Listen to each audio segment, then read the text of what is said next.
आज की वीडियो में हम उत्तर प्रदेश पुलिस कांस्टेबल परीक्षा जो 23 अगस्त 2024 को हुई है, इसमें पहली शिफ्ट और दूसरी शिफ्ट में जीके के जितने भी क्वेश्चन पूछे गए हैं उन पर चर्चा करने वाले हैं। तो बात करते हैं सबसे पहले जो फर्स्ट शिफ्ट में जीके के जो क्वेश्चन पूछे गए थे उन पर। तो आज का हमारा पहला क्वेश्चन है, अफ्रीका के आर पार दौड़ लगाने वाले पहले व्यक्ति कौन है? तो रस कुक अफ्रीका के आर पार दौड़ लगाने वाले पहले व्यक्ति हैं। नेक्स्ट आता है प्रश्न 2, नोएडा उत्तर प्रदेश के किस जिले में आता है? गौतम बुद्ध नगर। तो उत्तर प्रदेश नोएडा उत्तर प्रदेश के गौतम बुद्ध नगर जिले में आता है।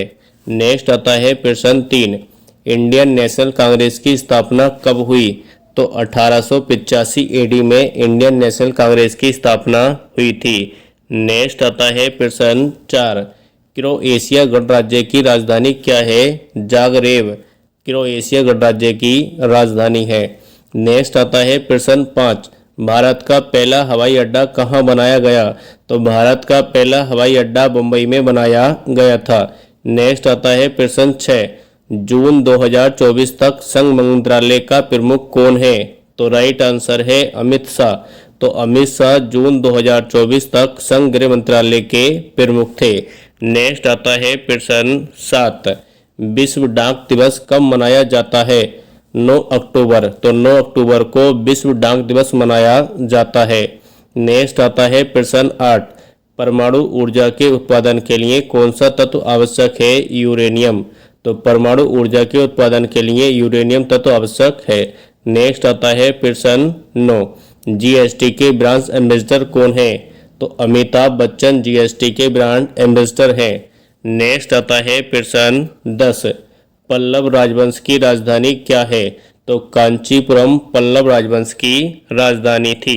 नेक्स्ट आता है प्रश्न 11, चिकनकारी एक पारंपरिक कढ़ाई शैली है जिसकी उत्पत्ति उत्तर प्रदेश के किस शहर में हुई? तो चिकनकारी जो एक कढ़ाई शैली है इसकी उत्पत्ति लखनऊ में हुई थी। नेक्स्ट आता है प्रश्न 12, कौन सा भारतीय राज्य अपनी अनोखी बारली चित्रकला के लिए जाना जाता है? तो महाराष्ट्र राज्य अपनी बारली चित्रकला के लिए जाना जाता है। नेक्स्ट आता है प्रश्न 13, महासागरीय अम्लीकरण का प्राथमिक कारण क्या है? तो समुद्री जल द्वारा CO2 का अवशोषण महासागरीय अम्लीकरण का प्राथमिक कारण माना जाता है। नेक्स्ट आता है प्रश्न 14, भारतीय कृषि अनुसंधान संस्थान ने भारत में संरक्षित बासमती किस्मों की खेती के लिए किस देश के खिलाफ कानूनी कार्यवाही की मांग की है? तो ये पाकिस्तान देश के खिलाफ कानूनी कार्यवाही की मांग की है। नेक्स्ट आता है प्रश्न 15, कौन सा सोशल मीडिया प्लेटफॉर्म नहीं है? तो ये है गूगल। तो गूगल सोशल मीडिया प्लेटफॉर्म नहीं है। आता है प्रश्न 16, भारतीय सिद्धांतों का कौन सा भाग नीति निर्देशक सिद्धांतों से संबंधित है? तो भाग 4।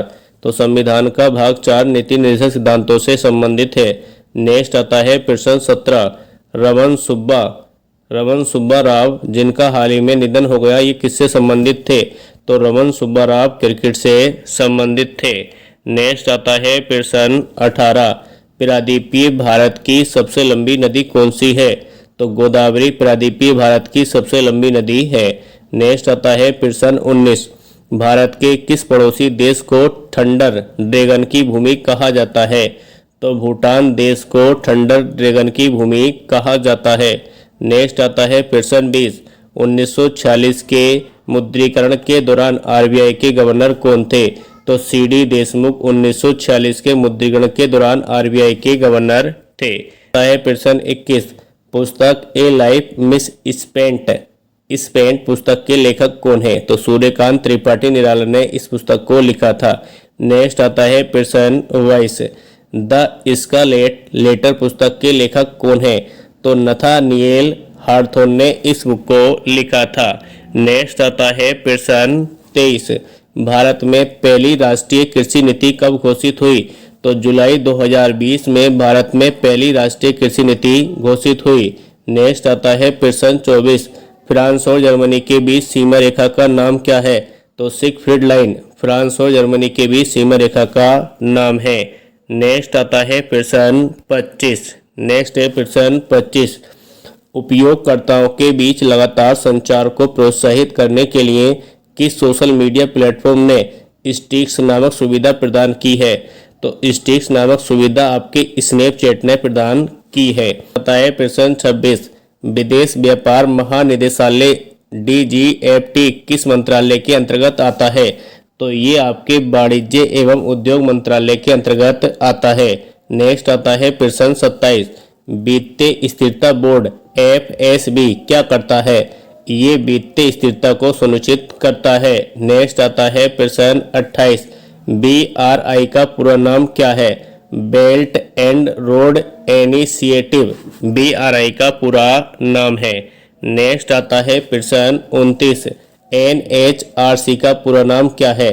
तो national human right commission India NHRC का पूरा नाम है। नेक्स्ट आता है प्रश्न 30, वर्ष 1985 में कौन सा अंतर्राष्ट्रीय वर्ष घोषित किया गया? तो वर्ष 1985 में युवा वर्ष घोषित किया गया। नेक्स्ट आता है प्रश्न 31, किस प्रकार का प्रदूषण संवर्ध यूट्रफिकेशन है? तो ये जल प्रदूषण सही है। नेक्स्ट आता है प्रश्न 32, कौन विशिष्ट व्यक्तियों को उस संगठन की सुरक्षा को खतरे में डालने की कोशिश करता है जिसके लिए वह काम करते हैं?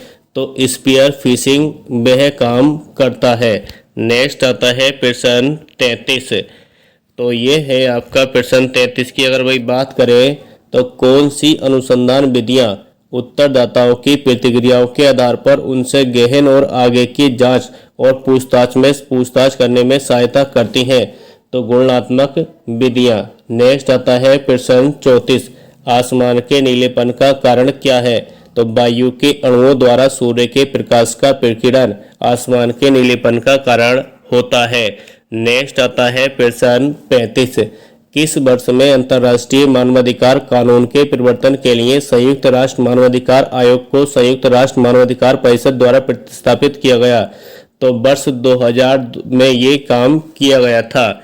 तो नेक्स्ट की बात करते हैं प्रश्न 36, भारत में व्यवसायों के लिए सेवाओं हेतु GST पंजीकरण के लिए थ्रेशोल्ड लिमिट क्या है? तो इसका आंसर था 20 लाख। नेक्स्ट आता है प्रश्न 37, किस में दुर्भावनापूर्ण फाइलों वाली छवियों का उपयोग हैकर को आपके खाते की जानकारी चुराने या अपने कंप्यूटर को संक्रमित करने में मदद करने के लिए किया जाता है? तो इमेज फिशिंग का उपयोग किया जाता है। नेक्स्ट आता है प्रश्न 38, आतंकवाद से लड़ने में सूचना साझा करना किन तरीकों में महत्वपूर्ण हो जाता है? तो ये अधिकारियों को संभावित खतरों को अधिक तेजी से पहचानने में मदद करता है। तो दोस्तों ये आपके फर्स्ट शिफ्ट के जीके के क्वेश्चन थे। अब हम बात करने वाले हैं सेकंड शिफ्ट में जो जीके के क्वेश्चन पूछे गए थे उनकी। तो बात करते हैं प्रश्न 1 की, भूटान की राजधानी क्या है? तो भूटान की राजधानी थिम्पू है। नेक्स्ट आता है प्रश्न 2, उत्तर प्रदेश के किस जिले में शेरा नृत्य होता है? तो शेरा नृत्य यूपी के ललितपुर में होता है। नेक्स्ट आता है प्रश्न 3, अर्जुन पुरस्कार किस क्षेत्र में दिया जाता है? तो अर्जुन पुरस्कार खेल के क्षेत्र में दिया जाता है। नेक्स्ट आता है प्रश्न 4, इंडिया विंस फ्रीडम पुस्तक के लेखक कौन है? तो ये बुक अबुल कलाम आजाद ने लिखी थी। नेक्स्ट आता है प्रश्न 5, लोकटक झील किस राज्य में स्थित है? तो ये आपके मणिपुर में स्थित है। नेक्स्ट आता है प्रश्न 6, भारत में सबसे लंबा नदी पुल कौन सा है? तो भूपेन हजारिका सेतु भारत में सबसे लंबा नदी पुल है। नेक्स्ट आता है प्रश्न 7, सरकार ने किसान क्रेडिट कार्ड योजना कब शुरू की? तो अगस्त 1998 AD में सरकार ने किसान क्रेडिट कार्ड योजना शुरू की थी। नेक्स्ट आता है प्रश्न 8, जून 2024 तक लोकसभा में विरोधी के नेता कौन थे? मतलब विरोधी दल के नेता कौन थे? राहुल गांधी। आता है प्रश्न 9, तुगलकनामा पुस्तक के लेखक कौन है? तो अमीर खुसरो ने ये किताब लिखी थी। नेक्स्ट आता है प्रश्न 10, 2016 के विमुद्रीकरण के बाद RBI को कितने प्रतिशत 500 रुपये और 1000 रुपये के नोट प्राप्त हुए? तो 98.96% नोट प्राप्त हो गए थे। नेक्स्ट आता है प्रश्न 11, 14 सितंबर को कौन सा दिवस मनाया जाता है? तो 14 सितंबर को राष्ट्रीय हिंदी दिवस मनाया जाता है। नेक्स्ट आता है प्रश्न 12, भारतमाला परियोजना किससे संबंधित है?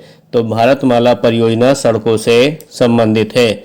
नेक्स्ट आता है प्रश्न 13, भारत में प्रकाश का त्योहार किसे कहा जाता है?